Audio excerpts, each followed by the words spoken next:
आज के समय में पृथ्वी पर हजारों प्रजाति के जानवर हैं। चाहे हम बात करें हवा में उड़ने वाले पक्षियों की, पानी में रहने वाले बड़े छोटे मछलियों की, या जमीन पर चलने वाले ढेर सारे जानवर की, जो अपनी जगह पर अपने आप को हमेशा से ताकतवर मानता आ रहा है।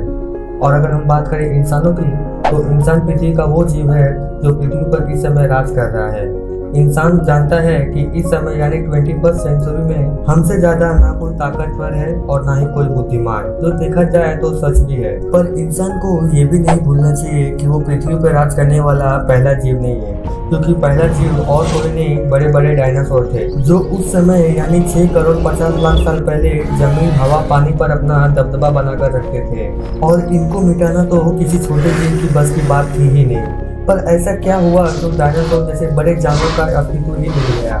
तो इन्हीं सारे सवालों का जवाब इस वीडियो में हम आपको देने वाले हैं।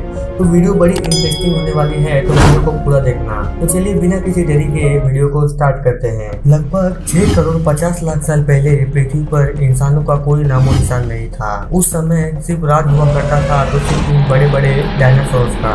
ये डायनासोर पृथ्वी के हर भाग में अपना अस्तित्व बनाकर रखे हुए थे। हमारी जानकारी के अनुसार उस समय पृथ्वी पर 500 विभिन्न वंशों और लगभग 1000 से अधिक प्रजातियों के डायनासोर यहाँ रहा करते थे। आप सोच रहे थे कि सभी डायनासोर बड़े खूंखार और आक्रामक हुआ करते होंगे, पर ऐसा बिल्कुल भी नहीं था। उस समय ज्यादातर डायनासोर शाकाहारी ही हुआ करते थे और ज्यादातर डायनासोर शांत स्वभाव के हुआ करते थे। पर पृथ्वी पर इनका शांत स्वभाव शायद उस समय प्रकृति को मंजूर नहीं था। प्रकृति के बदलते इस स्वरूप को कारण डायनासोर का अस्तित्व पृथ्वी पर बस और कुछ ही दिनों का मेहमान बनकर रह गया था।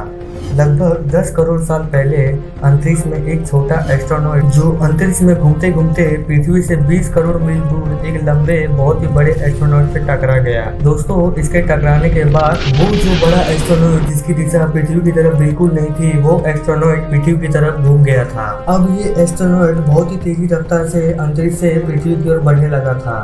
पृथ्वी की ओर बढ़ता ये एस्ट्रोनॉइड चंद्रमा के बिल्कुल बगल से गुजर जाता है। अगर ये एस्ट्रोनॉइड चंद्रमा से टकराता तो शायद डायनासोर का अंत नहीं होता। ये 15 किलोमीटर व्यास वाला एस्ट्रोनॉइड पृथ्वी के वातावरण में 70 किलोमीटर प्रति घंटे की स्पीड से घुस जाता है। ये एस्ट्रोनॉइड से होने वाली तबाही साफ साफ नजर आ रही थी।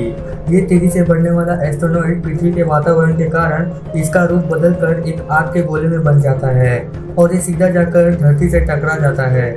इसके टकराने के बाद धरती पर लगभग 100 किलोमीटर चौड़ा और 30 किलोमीटर गहरा गड्ढा बन जाता है। कई वैज्ञानिकों का मानना है कि ये टक्कर जापान पे गिराए गए एटम बम से करीब 10 गुना ज्यादा शक्तिशाली था। इसकी विस्फोट की रोशनी इतनी अधिक थी कि 800 किलोमीटर के दायरे में जितने भी डायनासोर थे वो पूरी तरीके से अंधे हो गए थे। अब डायनासोर को भी लगने लगा था कि उनकी जान खतरे में है। ये महसूस कर सारे जानवर इधर उधर भागने लगे थे। दूसरी तरफ इस एस्ट्रोनॉइड के टकराव से धरती के लाखों टन मैट्रिक धातु अंतरिक्ष में चली गई थी और चारों तरफ धूल और पत्थरों के बादल बन गए थे और इन बादलों के कारण सूर्य की रोशनी भी धरती पर नहीं पहुंच पा रही थी। रोशनी थी तो सिर्फ इस विस्फोट की थी। थोड़े समय बाद ही टक्कर के कारण कई किलोमीटर दूर तक भूकंप की तरंगें उठने लगी और इन्हीं तरंगों के कारण महासागर में बड़े बड़े लहरों का निर्माण होना शुरू हो गया था, जिससे डायनासोर का अस्तित्व मिटने के कगार पर लगभग पहुंच ही गया था। इस विनाश में सभी डायनासोरों का अंत हो रहा था,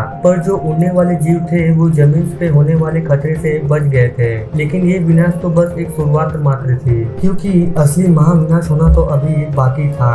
टक्कर के कारण जो लाखों टन पार्टिकल, मैट्रिक, धूल और धातु ऊपर अंतरिक्ष में गए थे, वो थोड़े समय बाद ही धरती पर आग के गोले बनकर बरसने लगे थे। साथ में धूल का बहुत ही बड़ा तूफान लगभग 20,000 किलोमीटर प्रति घंटे की रफ्तार से चारों तरफ विनाश कर रहा था। आसमान में मोटे बादलों होने के कारण कई सालों तक रोशनी धरती पर नहीं पड़ी, जिसके कारण धरती पर मौजूद लगभग सभी पेड़ पौधों की प्रजाति लगभग खत्म होने के कगार पर पहुंच गई थी। पृथ्वी का तापमान असहनीय रूप से बढ़ता जा रहा था। कई साइंटिस्ट का मानना है कि उस समय पृथ्वी का तापमान कई सालों तक लगभग 150 डिग्री के ऊपर चला गया था, जिसके कारण जो इस महाविनाश से दूर डायनासोर थे वो भी इस भयंकर गर्मी से खुद को बचा नहीं पाए थे। और साइंटिस्ट का ये भी मानना है कि ये एस्ट्रोनॉइड लगभग 30 सेकंड पहले या 30 सेकंड बाद पृथ्वी के वायुमंडल में घुसता तो ये एस्ट्रोनॉइड सीधा जाकर प्रशांत महासागर में गिरता, पर ऐसा नहीं हुआ, क्योंकि डायनासोर का मरना शायद प्रकृति के नियम में पहले से ही लिखा हुआ था। तो दोस्तों, इस तरह डायनासोर का अस्तित्व पृथ्वी से पूरी तरह से मिट गया था। दोस्तों आशा करता हूँ आपको वीडियो पसंद आई होगी। वीडियो पसंद आए तो चैनल को लाइक, सब्सक्राइब और बेल आइकन को ऑल पे सिलेक्ट करके जरूर रखिएगा, ताकि हमारे चैनल की लेटेस्ट अपडेट आप तक पहुँचती रहे।